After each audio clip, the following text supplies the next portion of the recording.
15, no 14, so wait. 1 to 15, yes, 14, 1 to 15.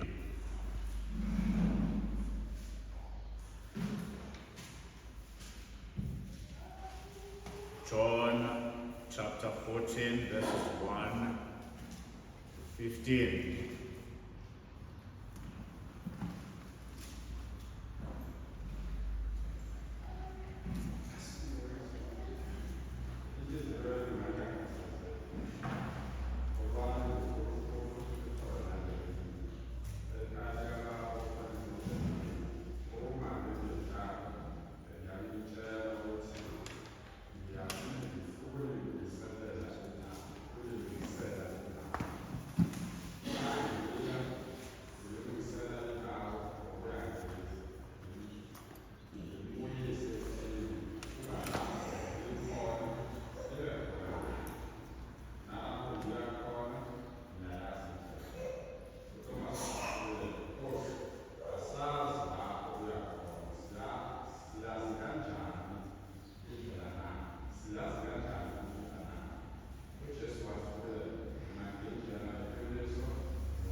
Laphana esizulwini kungathi laphana ebhayibhelini lesizulu kuye khona njalo ukuthi akuzwakali laphana ukuthi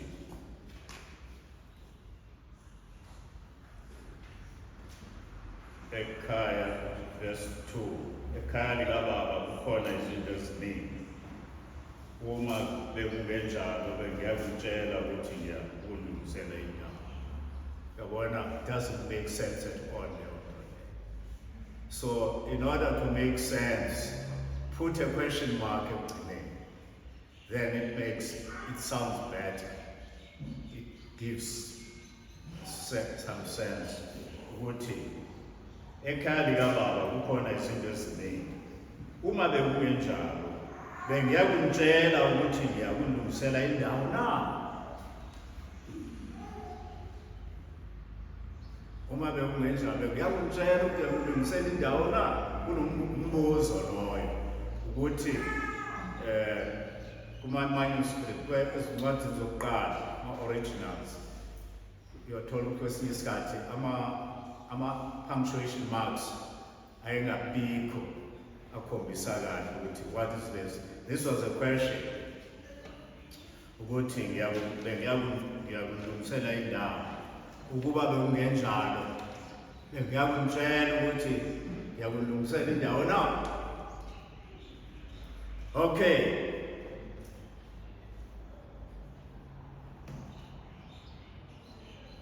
Sifundile-ke la kule ncwadi la sifunde khona ukuthi uJesu wayetshela abafundi abangani bakhe esehlale nabo isikhathi eside kangaka iminyaka emithathu enohafu wayesethi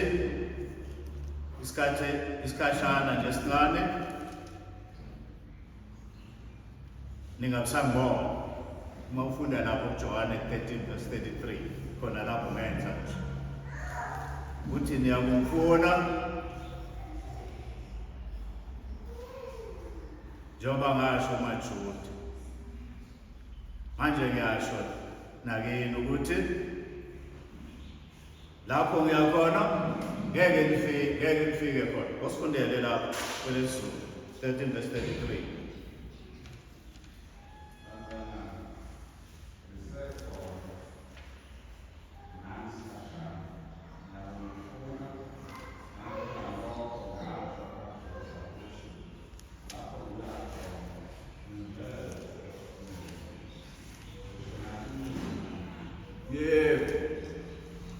ngiyanishiya lapho ngiyakhona ngisho nakunena-ke manje njengoba ngisho umaJuda ngeke nifike ngeke nize nini hayi ngiyabona ukuthi bathi mabezwa lokho kwabakhathaza kwabuhlungu kakhulu ukubona uPetro-ke niyamazi uPetro ukuthi wayenhlobo enjani yomuntu wayekhuluma manje wayenga-edit yakwazi uku-editha wayengaqala ihlele into mayezoyikhuluma lokho sekufikile emlonyeni kwaphuma uPetro nango utheni uPetro verse 35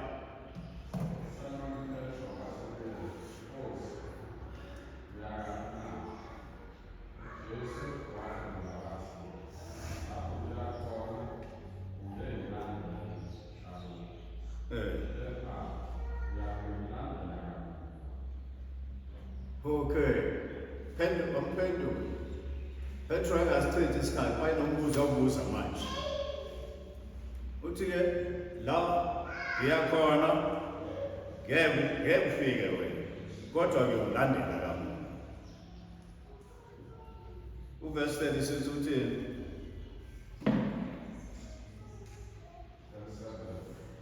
oh 37 yes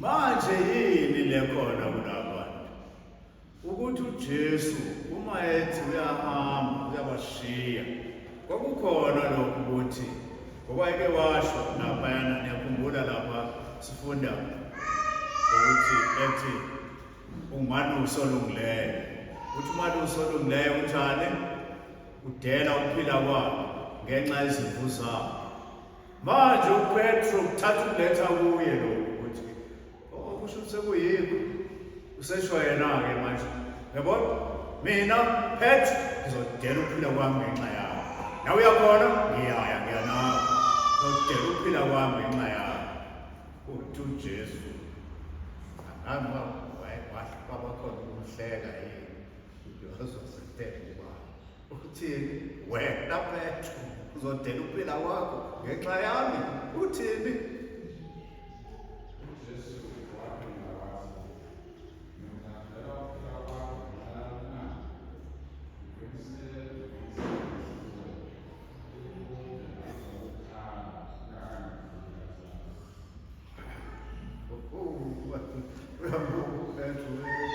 ubani manje lothi uzodela ukuphila kwakhe ngenxa yami uzodela ukuphila kwami ngenxa kwakho ngenxa yami ngiqinisile ngithi kuwe lingekakhali iqhudu usungiphike kathathu angazi lashaya kanjani lelo busuku Petro ngoba useza ngokuzethemba ukuthi mina Petro ngizodela ukuphila kwami ngenxa yakho uthi wena uzongiphika kathathu ungakhali neqhubu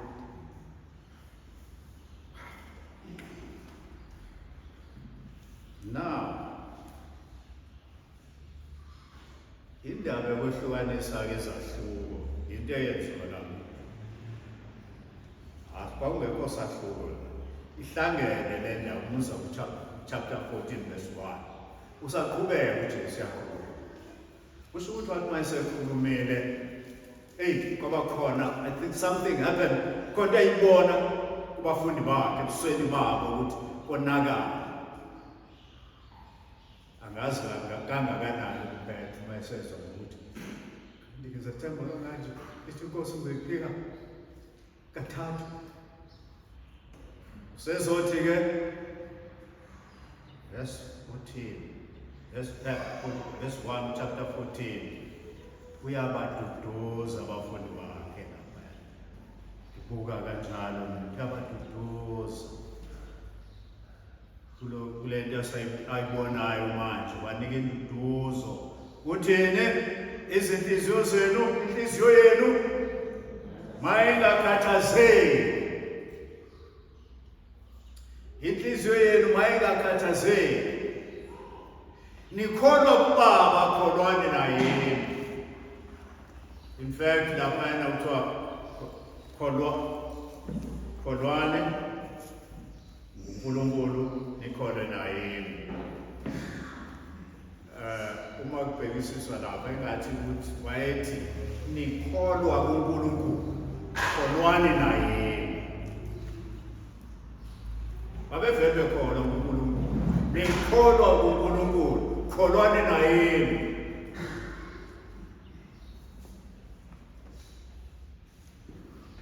Yini bathembele kuye, yini bamethembe, yini bakholwe kuye. Isizathu sini esasiyabenza bakholwe kuye? Wayesekwazisho ukuthi mina ngiyisikwa sokuphila. Wabuye washo futhi wathi mina ngiwukukhanya kwezwe, okulandelayo kasayikuhambi kumnyameni, kepha bona ukukhanya kokuphila. Yini bakholwe kuye futhi? Wathi uyisaka ongena ngaye yongena aphume afumane idlelo. Wathi futhi ngiwumuntu omuhle. Umuntu omuhle udela ukuphila kwakhe ngenxa yezimvu zakhe. Wayesebushilo wonke lokukholwani lezinto engitshele zona ngawo. Kholwani ubani nihamba naye. Kholwani yimi. Uthi-ke manje na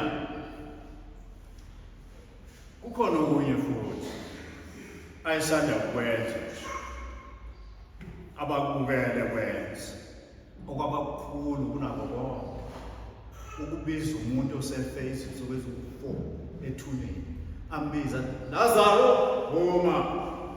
Uzwa isidumbu, akuzwa abaphilayo. Ngiyayibona le ndaba ukuthi yamangaza indaba ukuthi abantu bangamuzi uJesu, laba baphila abazohlulwa isidumbu. Wavuka ofile, waphila, sebembonile futhi wayesesho wathi mina asikade ebushini ngingikuvuka nokuphila, okholwa yimi noma efa wophila, lophila ekholwa yimi. Hayi bazalwane, qedelani phela, kasoze afa naphakade. So umuntu onjalo, is that person not worth trusting? Lo muntu okwethenjwa, lo muntu okholwa kuye, lo muntu okuzilahlele kuye. Uma ngikulona ngikophethe konke, uyikho konke kimi, uyikho konke ngudingayo. Yini oyidingayo ngekho kuJesu? Oyidingayo ngisho ifunayo, ngoba imvelo yethu ifuna izinto imvamisa esingazidingi. Kodwa yini oyidingayo empilweni yakho ongeke ongayithola kuJesu na? Ayikho, nothing. Ongayithola kuJesu yilo ongayidingi vele. So ke khona lapho wayebathembisile ukuthi ngalelanga ke lanamhlanje uthi uzobuya abathathu abalethe kuye. 14 verse 2.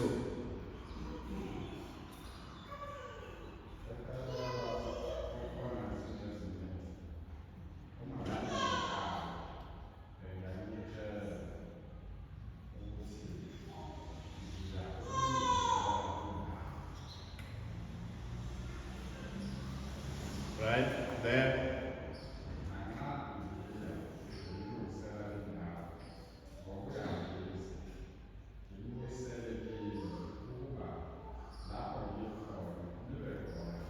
Oh yes, ngizobuya futhi. Sengilapho ngizobuya. Ngithathe nizohlala nami lapho ngikhona. Ndiyene bazobantu emngcwabeni into abasishoyo. Ngale verse basho izinto engingazisho. Umuntu mayeshilo athi washo Jesu wathi ngiyobuya ngizothatha ngabanye sangayisho ke uJesu akazasho ukuthi ngizofika ngizonithatha ngabanye uthi ngizobuya I'll come again and will take you to myself, that where I am you may be also. Ngobuye ngise ngikubuyisele kimi ukuba lapho ngikhona nibe khona nani. Wayikhuluma ngani? Moya ngakusho lo kusho abasemagcwabeni. Wayikhuluma ngani?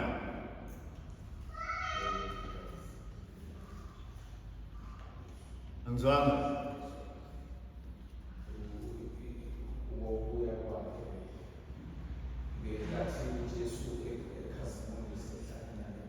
Ngokubuya kwakhe selani bakhe uthi ngizomthatha-ke ngizibili. This person onguvuka nokuphila. Okay, nazo indaba lawo mazwi awenduduzo. Yingakho uma ufunda lapha encwadini yabaseThesalonika lapha abazalwane baseThesalonika bekuhlupheke kakhulu ukubona kukhona abafayo. Uthi umpostoli uPawuli uyakhuluma ngakho ukuthi uzobuya uJesu azothatha ibandla lakhe. Abesethi duduzanani ngalamazwi. Ngoba amazwi enduduzo la. Ngoba noma ngapho okholwayo uyazi ukuthi akafile. Uzawubuya uJesu azomthatha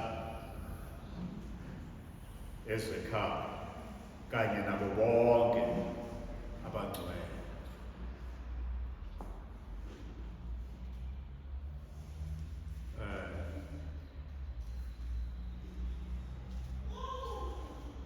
Uzomthatha ngelanga lokuvuka. Okwalesikhathi uphi kanti?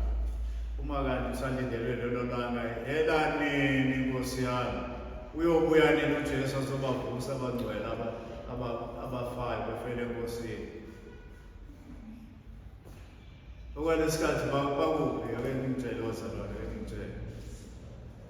Bakuphi?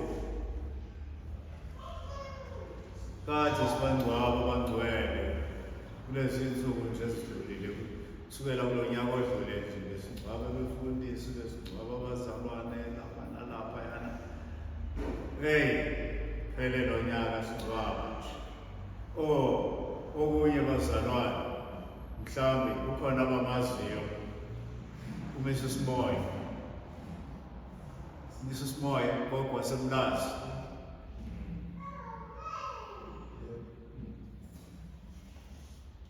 Niyamazi Mrs Moyo. Naye ubengcwatshwa ngoDisemba.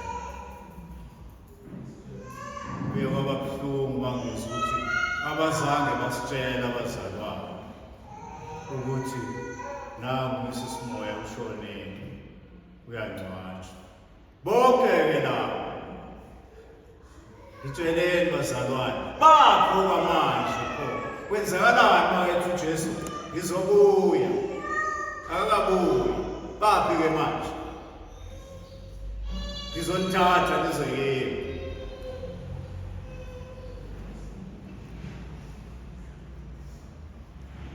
Ngitsheleni bazalwane hayi bo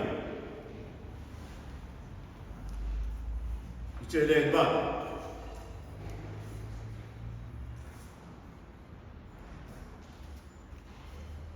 phela uma ngingazi kusho ukuthi awazi nawe ukuthi uzofuyeni.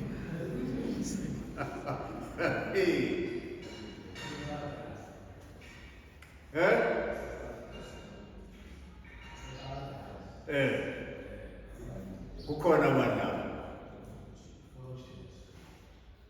bakuJesu go already banaye washo lapha kulo wayibethela esiphambanweni kanye naye wayithi Nkosi ukukhumbule usuku embusweni wakho ukuthi ngalobu busuku ngizobe nginawe paradise straight away. Ukuthi nje imizimba lapha yana ezovuswa umuntu uqobo lwakhe unoJesu. Lo mzimba lo yindlu nje ohleli kuyo temporary kusela emhlabeni. Umusi waba you-unlimited yohamba uyohlala neNkosi uJesu, kodwa hayi awulahle umzimba uzovuswa ngelinye ilanga. Uma ekhuluma ngokuthi ngizobuya ngizolungise nizoba kanye nami, ukhuluma ngalelo langa ke zobe ivusa lemizimba isikhazimulisiwe ingaseyona lemizimba efayo, isifana nomzimba kaJesu. Lo Jesu owavuka nawo owawungavinjwa yilutho, uthi leyo mzimba ke nizoba nayo yonivusa nibe njalo.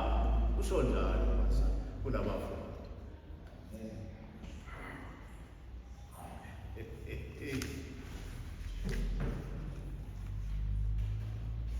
Ake kufunde uverse awusifundele laphayana uverse 5.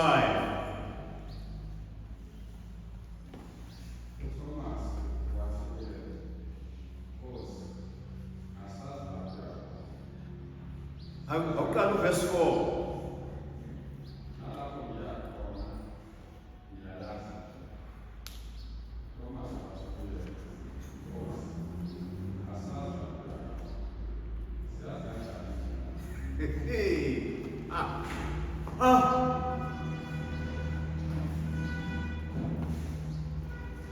Webazalwane anembonga uNkulunkulu ngoThomas. Mina ngiyambonga uNkulunkulu ngoThomas. Ngiyambonga uNkulunkulu ngoThomas ngoba baningi abanjengaye. uThomas unjengami nawe. Othi uzozinikela eNkosini uJesu. Ungabazi ukuthi ingabe ngiyofika yini. Khona iculo esontweni lakithi likakhulu wami elalithi phezulu ekhaya khona uhleli ingcwele zona, phezulu ekhaya khona abalungile bona. Ekugcineni bese lithi kazi ngofika namna kwelozo labangcwele.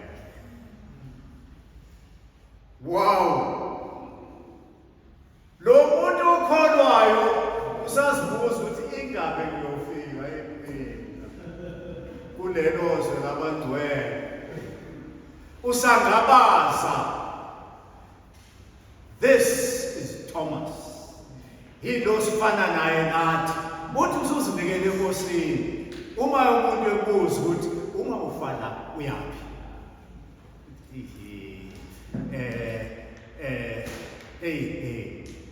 Jesu uyabuya. Umlindile. Uma iqhamuka la umlindele ukuthi akuthathe uhambe naye.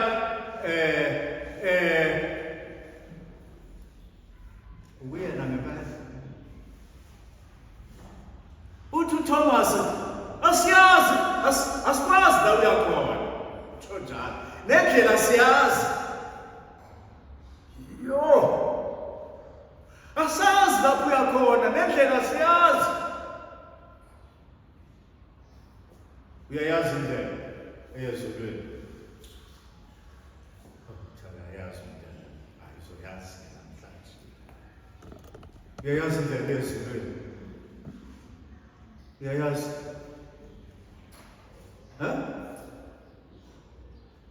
Akazi noma uyayazi noma uyayazi unokugabaza.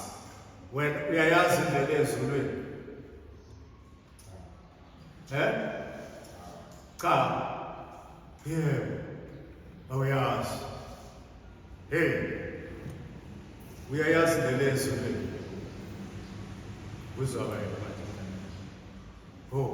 Uthi uyayazi. Wow.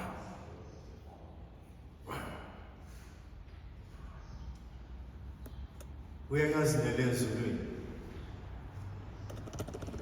Uyayazi. Amnandi lo. Wow, angizobuza lo. Kodwa ngithi mina ngiyambonga uThomas ngoba sifana naye. Sinokuthi noba sesifikile kuJesu kube khona ukungabazi ukuthi ingabe ngiyofika yini. Ingabe ngiyofika yini. Ngoba ezulwini kuyakobani abantwana bakaNkulunkulu angithi. Yikho nalokho kwenza ukuthi noma sifakaza ngithi ngise umntwana kaNkulunkulu. Ngise umntwana kaNkulunkulu as if kukhona isikhathi lapho ungenzeka ungasababuyi. That's uThomas ke lapho. Lo ngabazayo. Ongazazi ukuthi ukuphi. I'm not sure. Uthi uJesu ke uphendula thina ke sifana noThomas. Kuverse 6.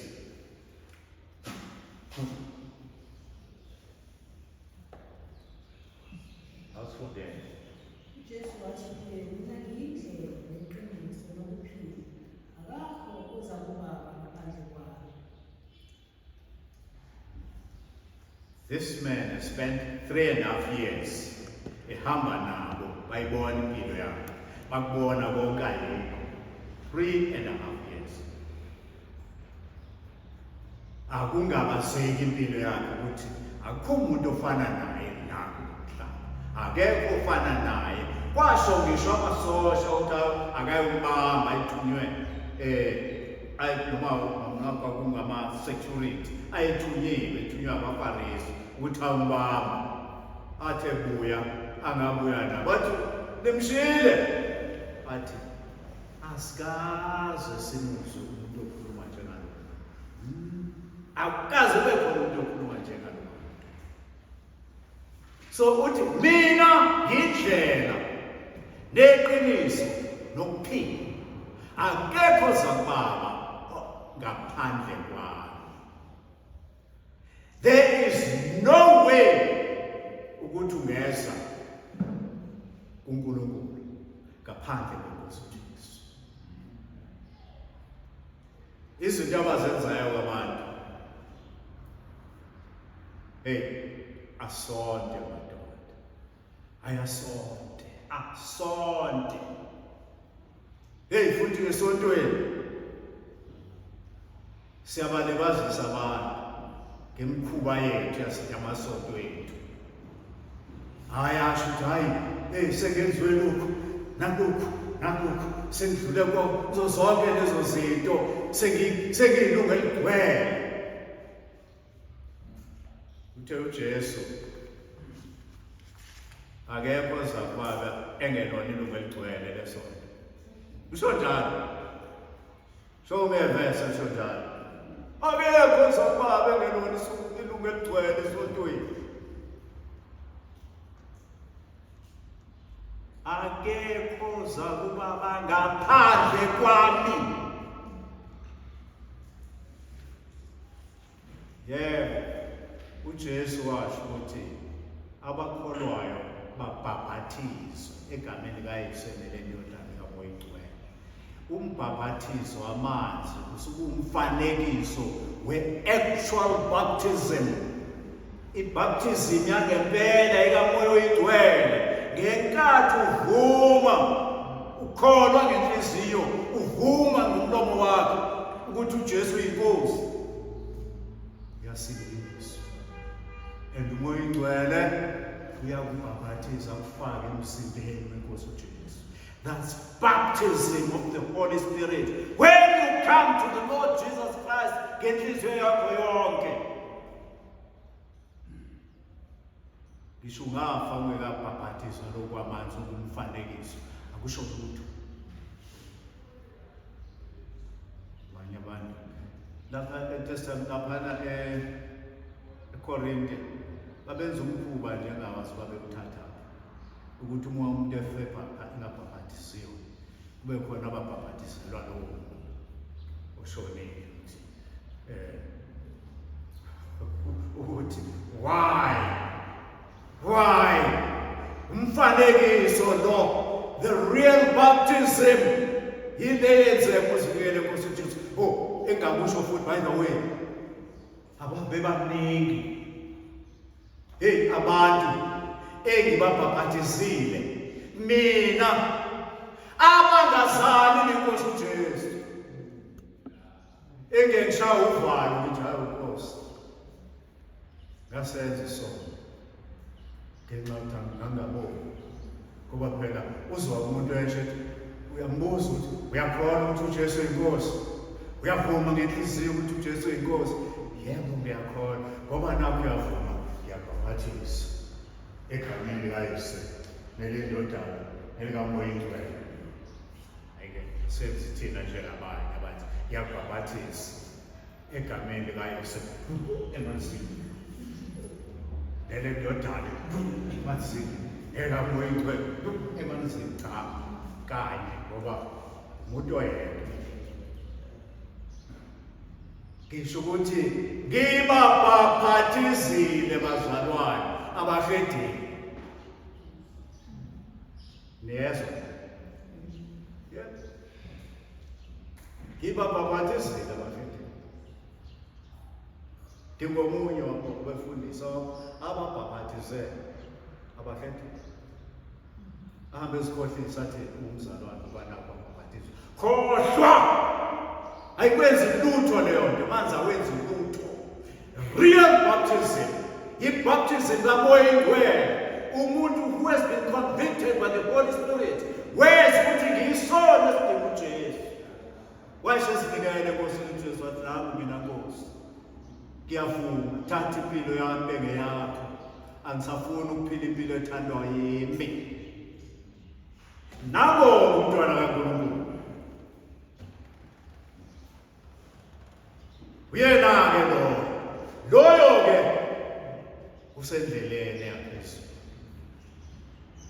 Usendleleni ngoba uthi mina uthi uJesu mina ngiyindlela neqiniso nokuphila.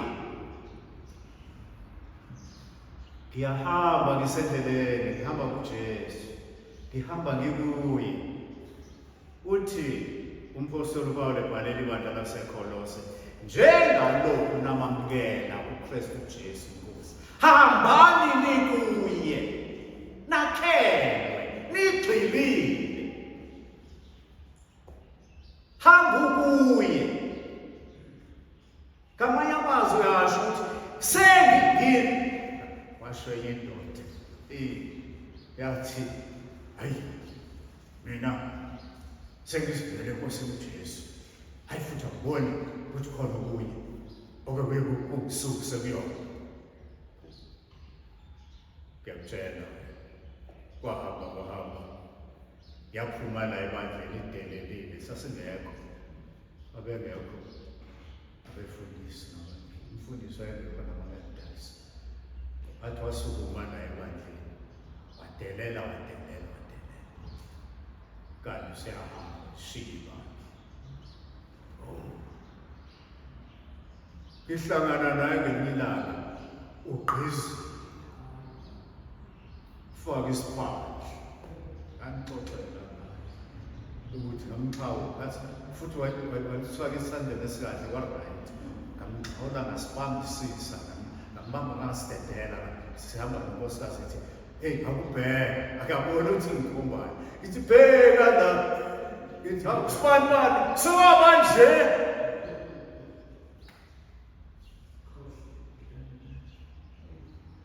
akekho enkosini hayi angizange ngibhabhathizele wafika ethi sebhabhathizile ebantwini ayekade angambhabhathisa kodwa bakhona nababhabhathizwa yimi hayi angaqamba amanga ngithi mina ngaze ngibhabhathise hayi bakhona engababhabhathisi bengakhona niyabazi bazalwane abanye niyabazi abafake emanzini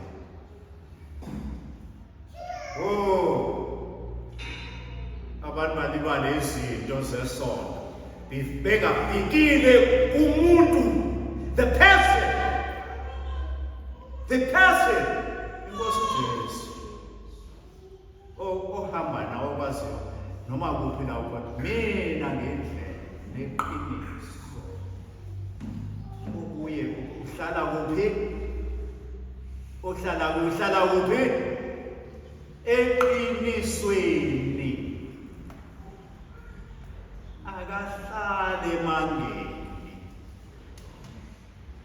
yezwa okuye ngokuyiqiniso uhlale eqinisweni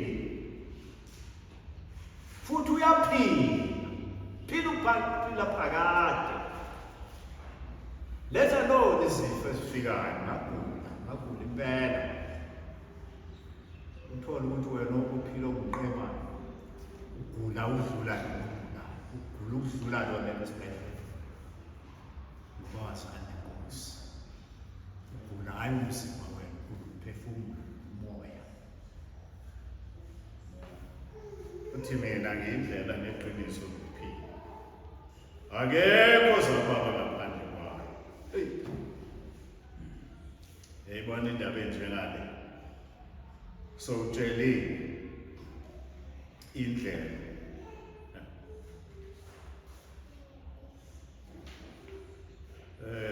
ukuthi niyayazi indlela hey madoda can you imagine we-student lapha yafunda uqede babeqede 3.5 years la befunda behamba noJesu befunda kuye indaba leyo I wonder ukuthi thina esifundisayo abantu engafundisana lapho khonala khona amadiploma nesitifiketi ukuthi thina esifundisayo thina siyafundwa na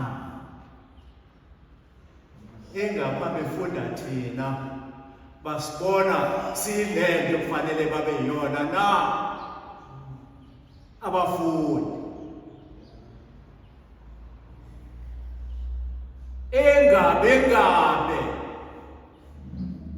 thina esifundisa akufuna ukuthi laba abafundisayo ngoba nami ngengafundisi engabe thina silento ekufanele babe yona na noma sigcina sikhulume ngomlomo ake ngithi bekufundisileyo bathi hayi utshele ukuthi hayi upasile uzoyithola idiploma yakho, uyagraduate. Ungabaza wena uthi mina ngiyagraduate mina. Usho lo bekade ukufundisa ukuthi uyagraduate uthi hayi mina ile nto eyenzeka eyenziwa kuThomas. Uthi uJesu, you have graduated now 3.5 years Berlin, you are graduates. Certificate nasi nihamba nendlela ewukuphila neqiniso. Tunasithi hey to Thomas, hayi sibonisa indlela. Asiyazi indlela. Jesu fanele ngiqale phansi ku-3.5 years ufundisela abantu abanganazi namanje ukuthi mina ngiyindlela neqiniso ukuphila. Usuka futhi omunye lapha naye uFilipi, Nkosi sibonisa uyihlo usanele. Wait a minute. Kanti ufundisa abantu abanjani? Yonke leminyaka emingaka nginani Philip awukangazi. Ngokuba owazi mina wazibani? Wazibani. Obona mina ubone ubaba. Awazi ukuthi ngikubaba nobaba ukemi. Obone mina ubona ubaba. Wow. That's who he is. Indlela neqiniso. Umnikazi wezulu. Phasile lapho. Phasile abanike isifike namhlanje. Phasile bani. Ingapha isevukile kuphela ukuthi abane enze isizwe abafundi. Abane enze isizwe abafundi. Uma ethi abenze abafundi kusho ukuthi ababenze babenjani? Njalo ababenze bafane nabo. Hambani njengoba nilento uthe kwenye indawo nina selihlambulukile ngenxa yezwi engilikhulumileyo kini. Hambani lenza abanye abafana nani. Abekhona nabanye abazofana nani. Okay.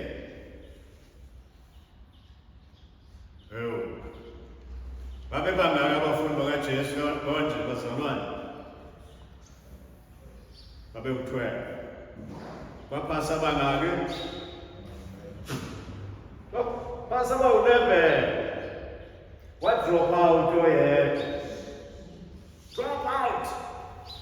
Wa-drop out kabuhlungu kabi.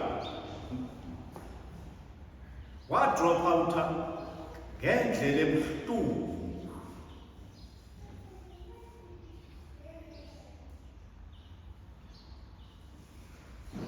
Awufunde lapha chapter 13 verse 30.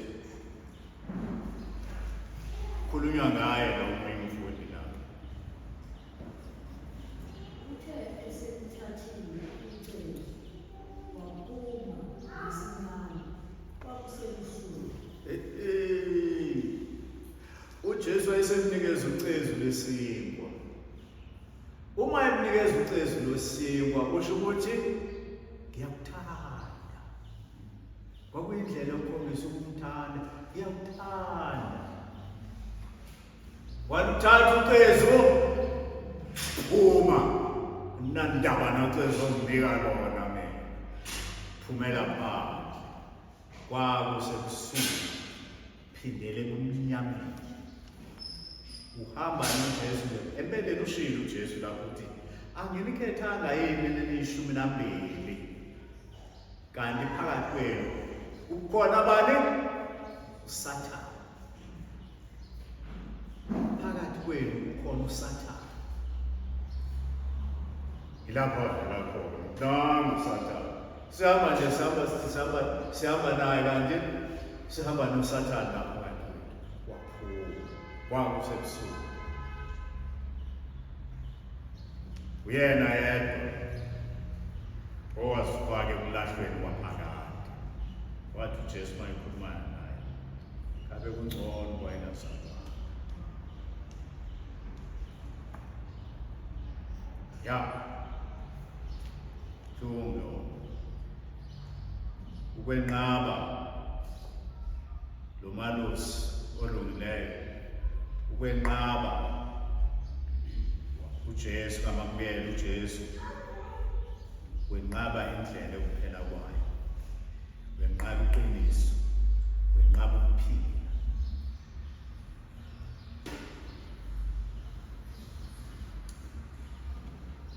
Okay. Uma sifunda-ke laphayana eBhayibhelini, kukhona indawo laphaya uJesu ekhuluma khona amazwi acishe efana. Akusifundele laphayana uJohane 11 verse 4, Johanne 12 verse 23, Johanne 13 verse 31.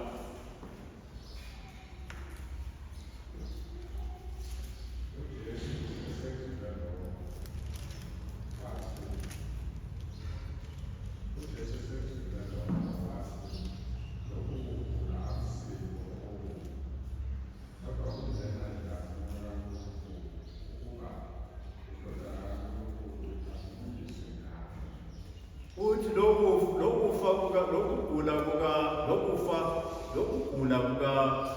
Lazarus ngokokuba indodana kaNkulunkulu ikhazululiswe ngalo. Glorify. Beka-ke lapho elinye verse 12:23.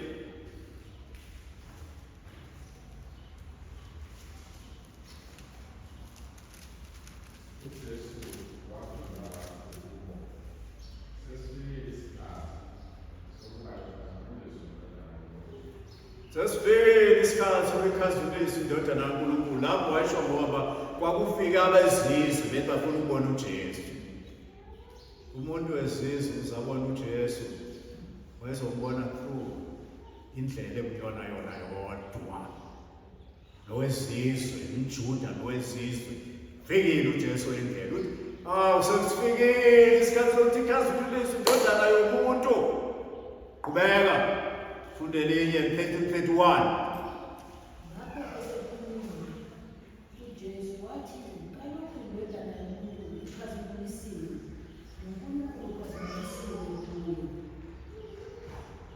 Indodana yomuntu manje ikhazimulisiwe, noNkulunkulu ukhazimulisiwe kuyo.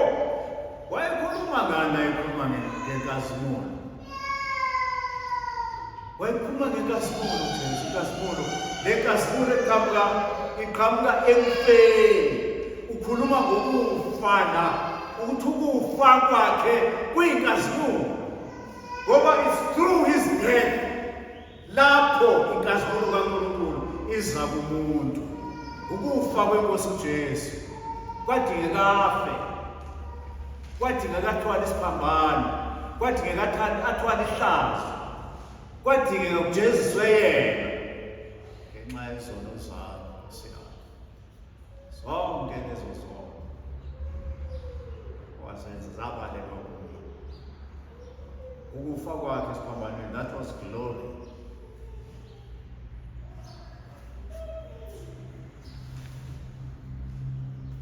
Wakhazimuliswa, kwakuyinkazimulo leyo. Inkazimulo ngoba kuyindlela yokubiza ukuthi uze kuNkulunkulu,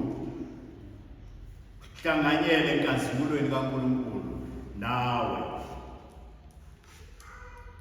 Ngiyamangaza lokho. Nalapho esethandaza lo mthandazo wakhe wokugcina before yesiphambanweni, awuthandaza chapter 17 awuzakhona ukuthi uthini.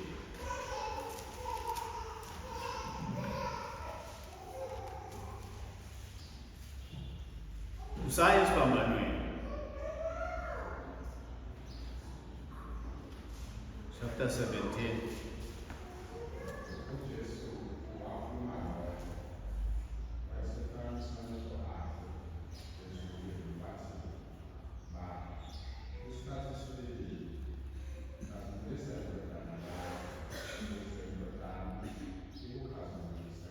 Oh yes, umayitha ikhazulisi wayeshoni. Wayesho ukuthi akabe ufakazi wokufa kwayo lapha esiphambanweni. Inkazimulo le yakhuluma ngayo, it's his death on the cross. Ngalesikhathi efa lapha esiphambanweni ukhazimulisa uNkulunkulu ukuthi nantu uthando lukaNkulunkulu. Nantu uthando lukaNkulunkulu. Uze wanikela ngendodana yakhe ezelwe yodwa. Ngayiphakanyisa indodana yomuntu ukuba bonke abakholwa yiyo babe nompilo. Nansi inkazimulo kaNkulunkulu, glorified in his death.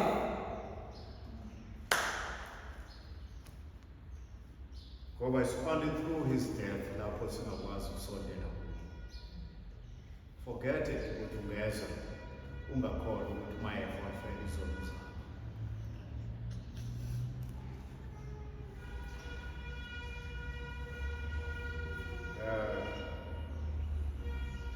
Khona to let short good Jesus phambanweni ngibona khona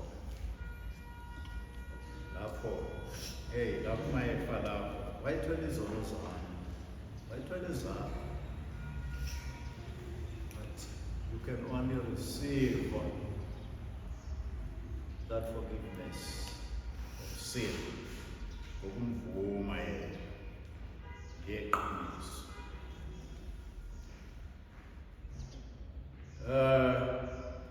Nalapho ehlangana esevukileke manje mfeni.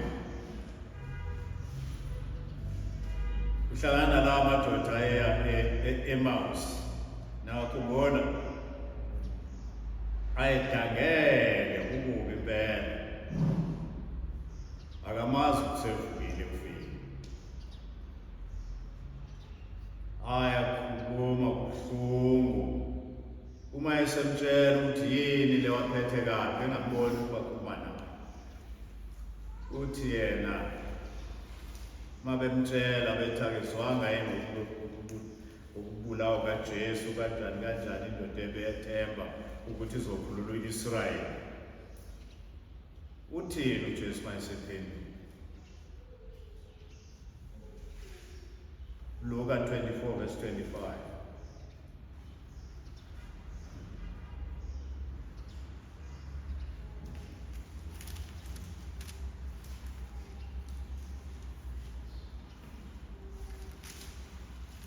Luke 24 verse 25.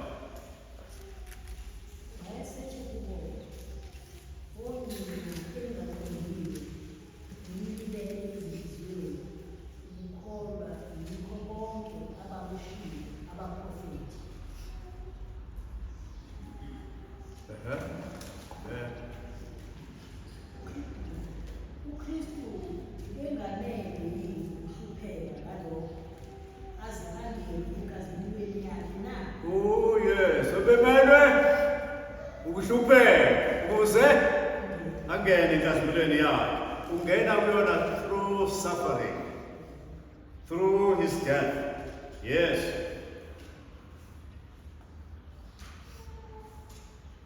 Oh yeah. Verse 25, no?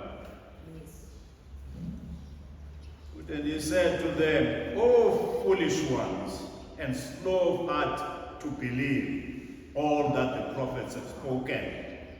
Was it not necessary that the Christ should suffer these things and enter into his glory? Bekufanele ube njalo na ukuzangena enkazimulweni yakhe. He suffered for you, for me.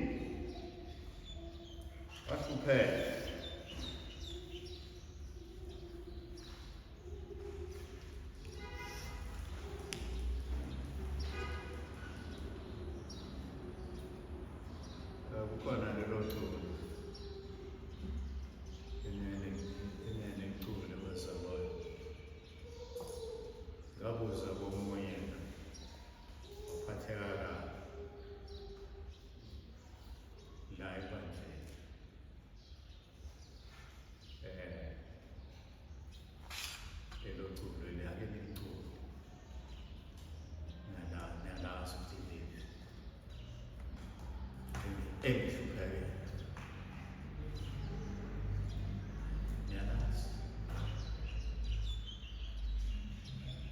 akusoze kwaphela kini.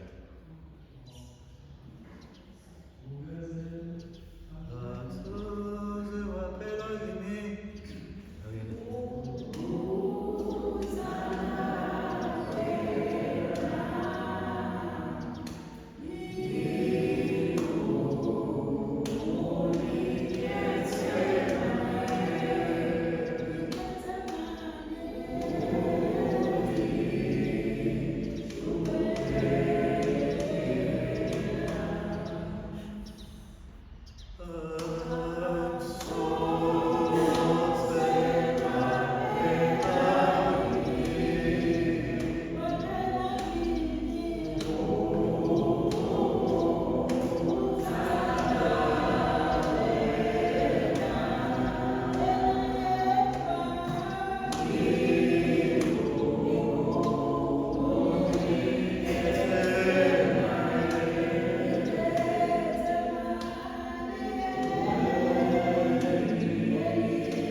Ngathi awukusho ngempela mntana. Ngasho njalo. Ngezwe emveni kwalokho ukuthi kodwa utata wenzani nje? Usezophuma kanje kimi ngoba wenze njani? Ingoba kwakungabazela. Wayethula ngomlomo. Kodwa impilo yethu khona na. Okwalandela emveni kwalokho impilo ayiphilayo kuze beyimanje. Iphila wahamba la emandleni. Wakhipha umyeni wakhe emthanda uJesu. Waphuma naye. Wamlahla kude le. Yena noyithi akusoze kwaphela kimi uthanda wena. Ngikhumbula iGetsemane. Did she really know what it means ukukhumbula iGetsemane? Ukuhlupheka kaJesu okukhulu kwaba lapha eGetsemane. Lapho kukhanya ukuthi izono zonke zeze zihlale phezu kwakhe. But uthi ngikhumbula iGetsemane ngeke kwaphela kimi ukumthanda. Kodwa mangake ngihlangane naye manje ngingambuza ukuthi kwabe kwaphela yini ukumthanda? Did you wawukhumbula iGetsemane ngempela noma uphelezela abaculayo na? Asoqaphela bazalwane singaphelezeli. Akube into esiyishoyo siyisuka phakathi enhliziyweni zethu ukuthi mina ngiyakwazi ukuhlupheka ihlushekelo uJesu. Ngakho akusoze kwaphela kimi ukuthemba yena.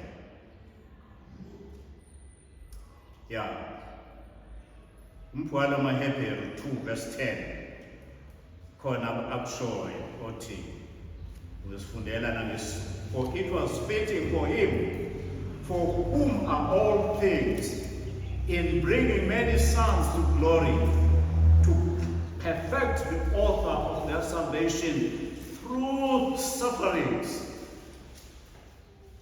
Yebo uzangene enkazimulweni yakhe uJesu, kwadingeka angene ngesihlupheko.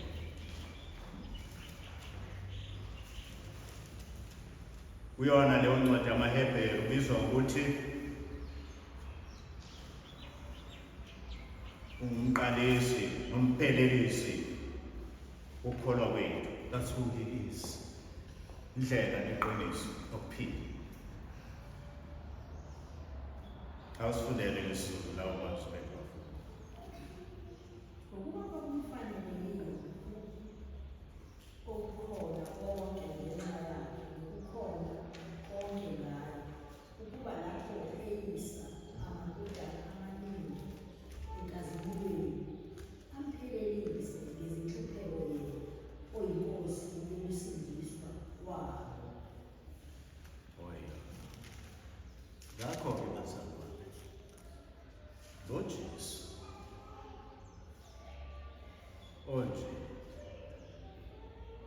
abhala ngayo uJohane kulezi zinto zonke azishoyo ngaye. Uthi uJohane emva kweminyaka eminingi ekholwa inkosi uJesu sesenkazimulweni ezulwini, uyabhala lapha encwadini yeSamuel 5. Ufuna uwafunda mina lamazwi, ngiwafunde wonke.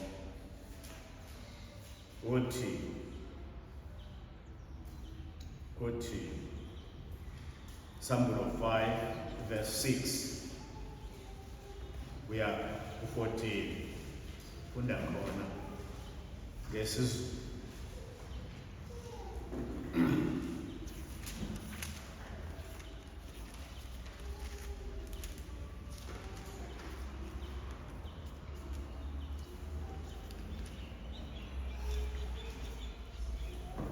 Uthi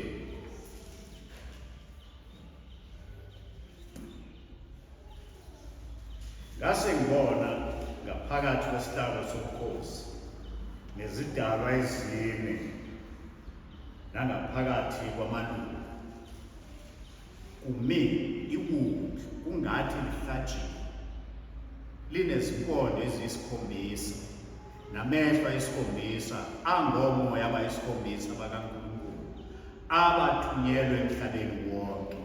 Leza layithatha esandleni sokunene sakhe owayehlezi esihlalweni sobukhosi incwadi le owayengekho eluntwini.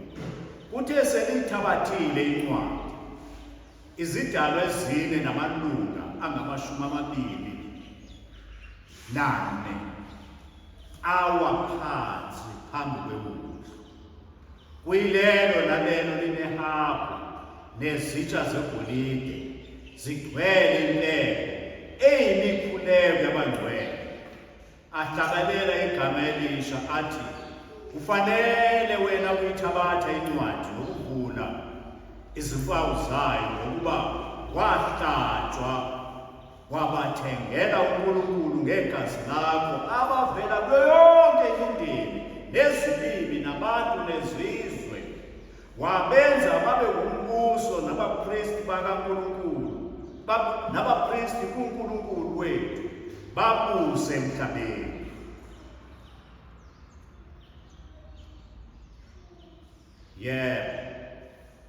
Ngase ngibona ngezwa izwi lezingelosi eziningi zihaqe isihlalo sobukhosi nezidalwa namalunga, nomumo wazo wawuyizigidi zezigidi nezinkulungwane zezinkulungwane, zithi ngezwi elikhulu, lifanele iwundlu elahlatshwayo ukwamukela amandla nengcebo nokuhlakanipha nokunqoba nodumo nenkazimulo nesibusiso nakho konke okudalweyo okusezulwini nokusemhlabeni naphansi komhlaba naselwandle nakho konke okukho. Ngakuzwa ukuthi uyena uhlezi esihlalweni sobukhosi nakulo iwundlu makuyisibusiso nodumo nenkazimulo namandla kuze kube phakade naphakade.